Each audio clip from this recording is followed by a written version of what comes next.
আনারস নিয়ে কি করলে? নিজে নিজে খেয়ে ফেলেছে, নিজে নিজে খেয়ে ফেলেছে, খায়নি তো। তা নিত্যানন্দ প্রভু সেই আনারস নিয়ে কি করেছে? কি করেছে জানেন? আচ্ছা, হাটে বাজারে দিয়ে দিয়েছে। মা কোন হাটে বাজারে দিয়েছে? কোন হাটে বাজারে? ব্যানার্জি হাটে দিয়ে গেছিল। পাননি বুঝি? ব্যানার্জি হাটে দিয়ে গেছিল তো। নিত্যানন্দ প্রভু সেই আনারস এনে কি করেছে? সাধু গুরু বৈষ্ণবদের হাটে বাজারে দিয়েছে। যে হাটে বাজারে আনারস দিলে তা কখনো বৃথা হবে না, বিফলে যাবে না। আজ নিত্যানন্দ প্রভু সেই আনারস নিয়ে সাধু গুরু বৈষ্ণবদের হাটে বাজারে দিলেন। হাটে বাজারে কোথায় দিলেন? আপনারা কোথা থেকে খান? দোকানদারের কাছ থেকে কিনে খান। আজ নিত্যানন্দ প্রভু সেই আনারস এনে দোকানদারে দিয়েছে। আজ বাজারের যত দোকানদার ছিল সেই দোকানদারে দিয়েছে। দুটি অর্থ, বাজারে যে দোকানদার আছে তাকে দিয়েছে, অর্থাৎ এই মানব দেহের দোকানদারে দিয়েছে।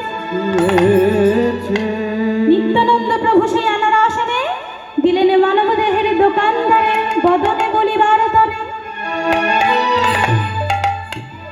আজ সকলকে আনারস, সেই গোলক থেকে আনারস এনে দেওয়ার পরে যেটুকু নিয়ে গৃহে ফিরেছিলেন, আজ গৌর হরি দেখে বলছে, ওরে ভাই তুই জানা,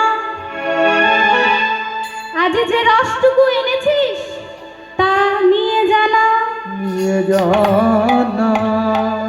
অর্থাৎ দুটি অর্থ এখানে, অর্থাৎ সেই রসটি নিয়ে তুই কলির জেবেরে দাঁড়ে দাঁড়ে জানা, আর সকলকে গিয়ে জানিয়ে দে।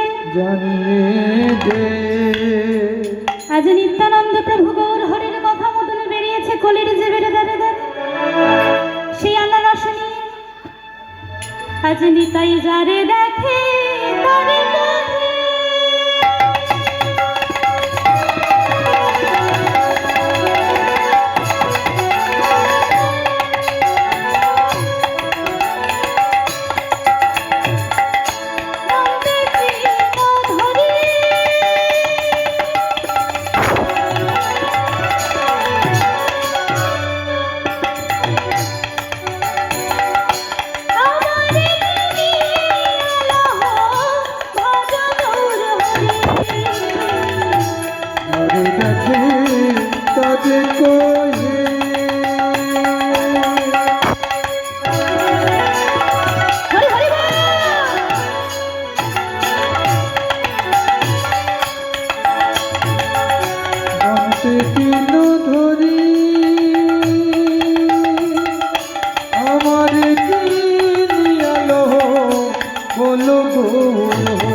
দন্তে তিন ধরি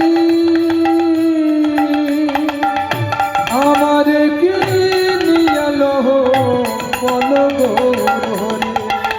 ভজ ভজ ভাই নিতাই ভজ, ভজ ভজ তোমরা নিতাই ভজ, ভজ ভজ ভাই নিতাই ভজ, ভজ ভজ তোমরা নিতাই ভজ।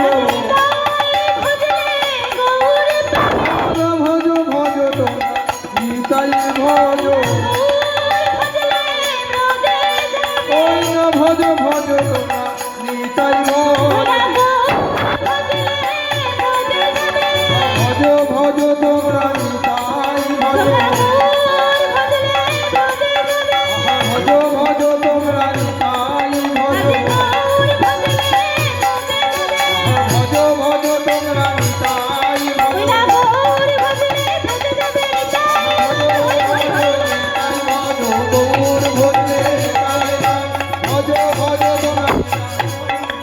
ভজ তোমরা